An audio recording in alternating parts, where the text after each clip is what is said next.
What you're looking at is a 2003 Cadillac Escalade. And you're probably thinking, ah yes, another 20-year-old GM product, a slightly rebadged Tahoe, maybe a gussied up Yukon. And when we bought this vehicle 4 months ago, I would have completely agreed with you. I really didn't understand the purpose of the second-gen Escalade in today's car market. However, after owning this vehicle for 4 months, I have to say, I have completely fallen in love with this Escalade. You know what, I'm very fortunate. I get to drive all sorts of really high-end luxury products in this job.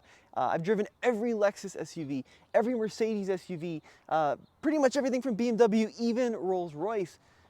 And I can't believe I'm saying this, but this 20-year-old Cadillac, out of all of those vehicles, is my choice for a luxury SUV for the American market.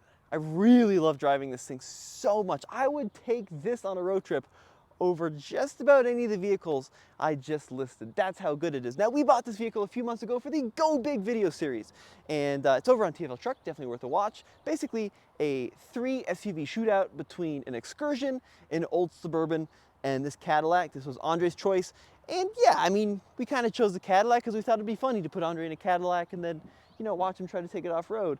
And then at the end of the series, Nathan and I were like, darn, we should have bought Escalades. It really is that good. I mean, the Suburban I had, I love the older Suburbans, are great. Nathan's Excursion is awesome. I mean, it's enormous and ridiculous.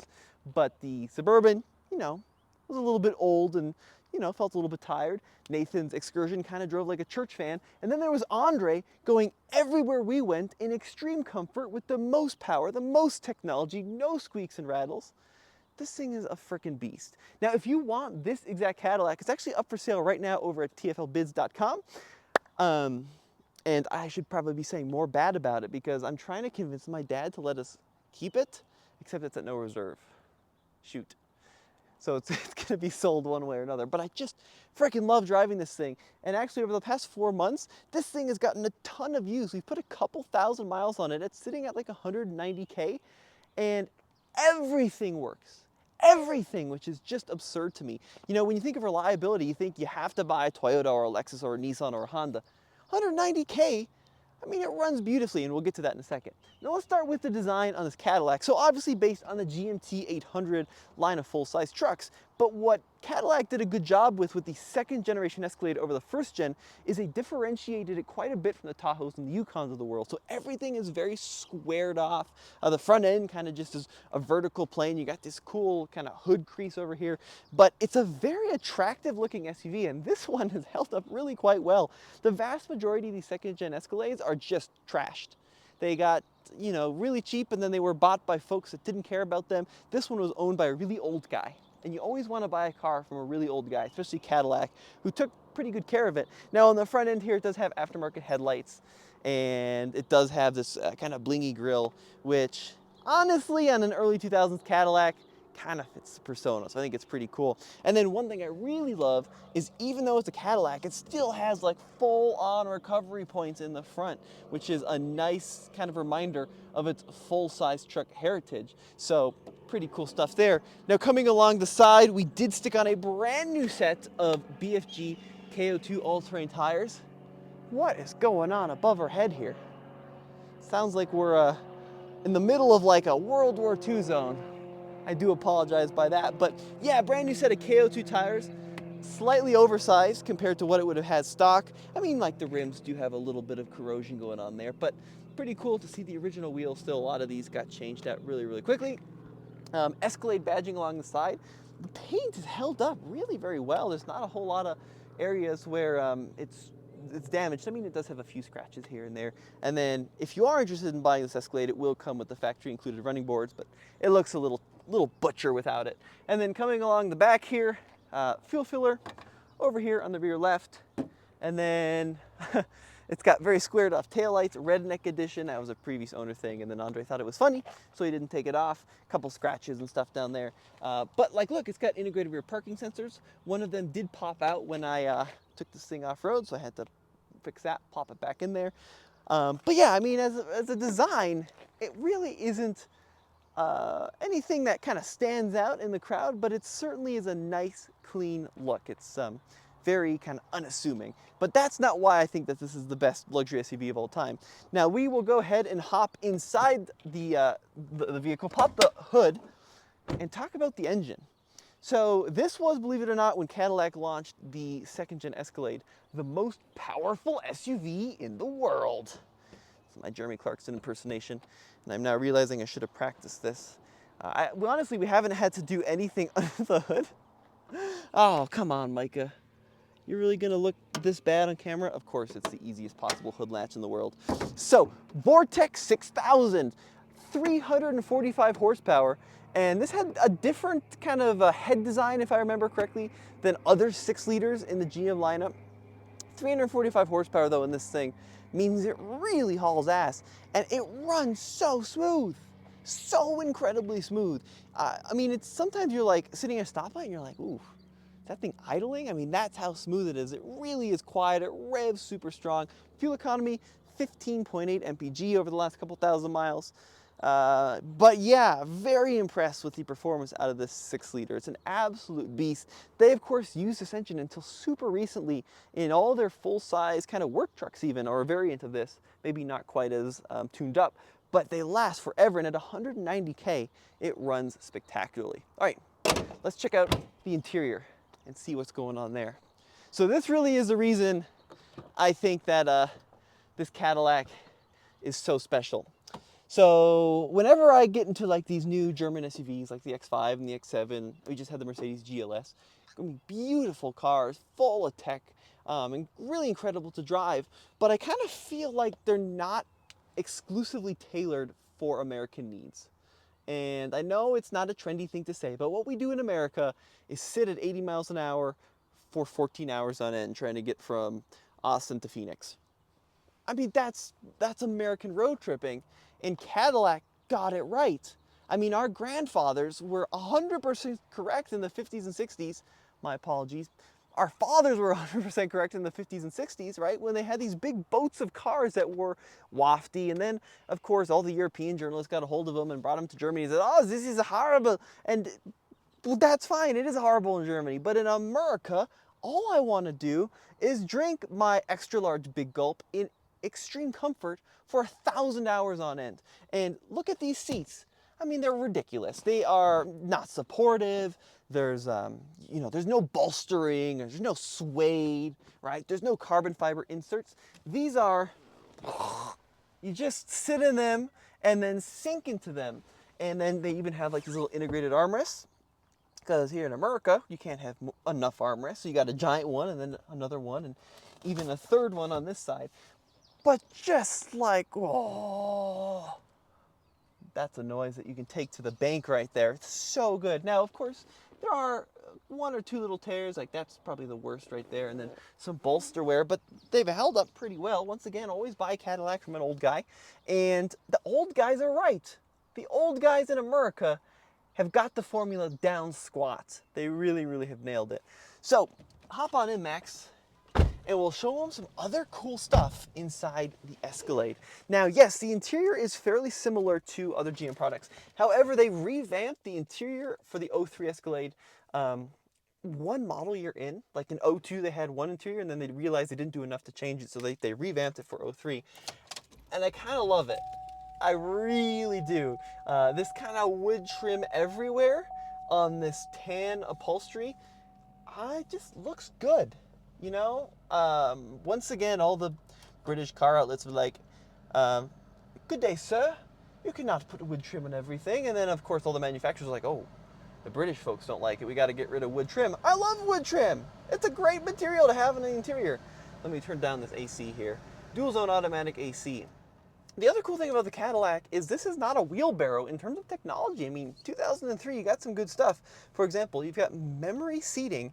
And not only does it remember your seat, but your steering wheel, your mirrors, and even your radio station. So you can have presets which will tie into the memory seating, which is cool. Heated seats.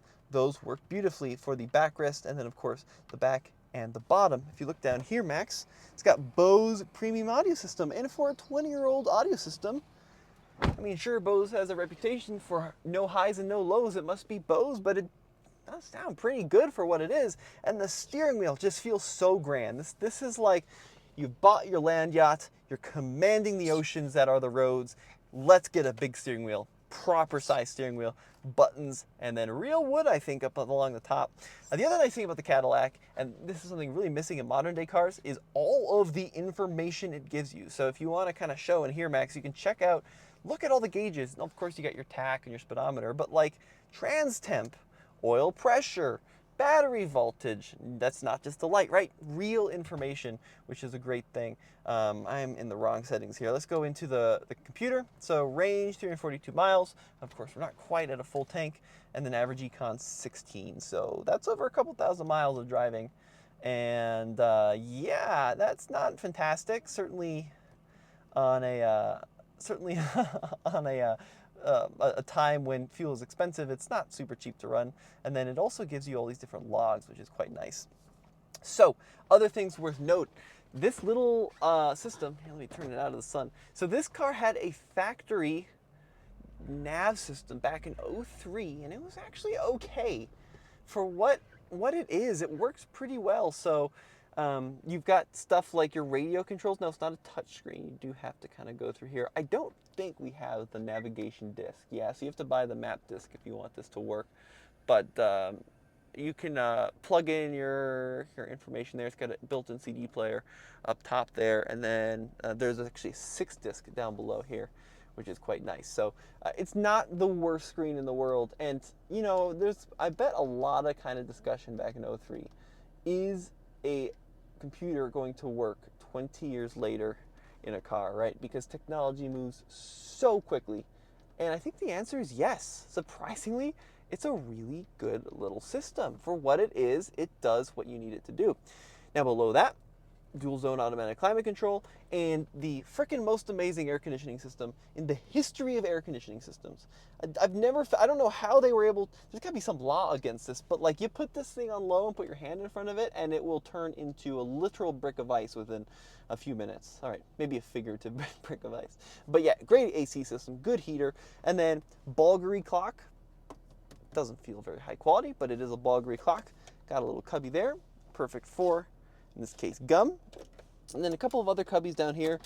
Us Americans really got cup holders and cubbies down. That's another thing we got right. You know, people know we like to consume our Cokes and Pepsis while we drive along, and they got that right. And then, of course, a large center console down there with spots for your discs.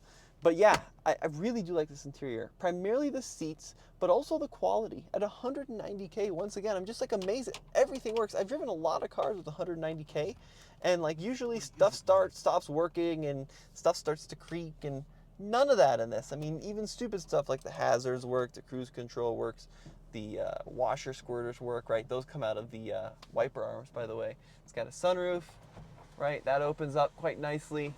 And then doesn't leak either. These are really high quality vehicles. One of the things that General Motors did is prioritize quality on the second gen Escalade, which was a big deal to them. It even has rear climate control. That all works. Home link. Like, this is a well equipped vehicle. This is not a cabbage cart in terms of the technology. So we're just gonna kind of take it up the road here. I'll let videographer Max get his seatbelt on, and I'll kind of demonstrate once and for all why I love this thing. So full-time four-wheel drive, more like an all-wheel drive system in the Escalade. So there's no low range. And that's one thing I would love out of a Tahoe or a Suburban. And I'm sure there are folks that have converted them. But the nice thing is, if you're not really interested in taking this thing rock crawling, which you're probably not, let's be honest, it does really well in the snow. This has StabiliTrak, so it's got basically traction control and really surprisingly capable. Andre took this thing off-road in the snow. We went way up in the Rocky Mountains, and it kind of crushed it on its original tires. And then you put it on these KO2s, which are brand new, and they're just incredible. So let's go ahead and merge onto the main road. We'll give it some beans. Oh yeah, there you go. Really is a smooth engine. I mean, it's not the quickest thing in the world, even though this was the most powerful SUV in 02, 03. Obviously, times have progressed. But look at the seating position. You got great view of the road, huge windows, and it's quiet. You don't hear a lot of the road entering the cabin. almost none at all, which is really impressive for the age of the vehicle. Brakes are good. Brakes feel really good. The steering is mush, but it was probably mush when it was new. It's over boosted. There's no feel. And I mean, I don't know. It's 5,000 pound SUV with springs made out of jello. But that's the greatest thing, right? You get this thing on a rough road and it just soaks everything up. This does have the, still functional by the way, rear air springs in the back, which will self-level. But you hit bumps, you hit imperfections in the road, just soaks them up. Sure, it handles like Nathan on a waterbed. When you get it in the turns, it just rolls and wants to fall over, but that's kind of, who cares, right? If you're buying this as a canyon carver, you're buying the wrong car, buddy, and you probably shouldn't be buying an SUV in the first place. I like the whole thing of these Germans, like, we've got to make the SUV go around the Nürburgring. I'm like, why? All we do in America is go to McDonald's and Walmart. It's like, why does it have to go to the Nürburgring? This is what I like my SUV to do, and that's why the Escalade is better than pretty much anything else.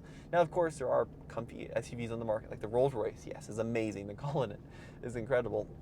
The Lexus LXs are, they're amazing too, but they're not as soft as an old 03 Escalade, and they're certainly not as cheap. And once again, if you want the chance to own this vehicle, I'll put a link in the description below. Head over to tflbids.com. It's selling for no reserve. If it sells for a couple thousand, great, you got a hell of a deal. If it sells for more of that, great, you got a hell of a deal in my opinion, because I love this thing. It really is great. Our marketing guy Grant has been driving this around for a couple thousand miles, and I was like, ooh, 180 some thousand miles, you know, how's it gonna hold up? Fine. Nothing is broken. Absolutely nothing. It still runs, stops, steers. AC is still fantastic. The radio bumps. You can listen to your FM commercials on full volume. It's a great thing. Well, guys, let me know what you think in the comment section below. Let me know how off the rocker I am. I have been drinking a lot of milk recently, and we'll see you on the next episode of TFL Classics.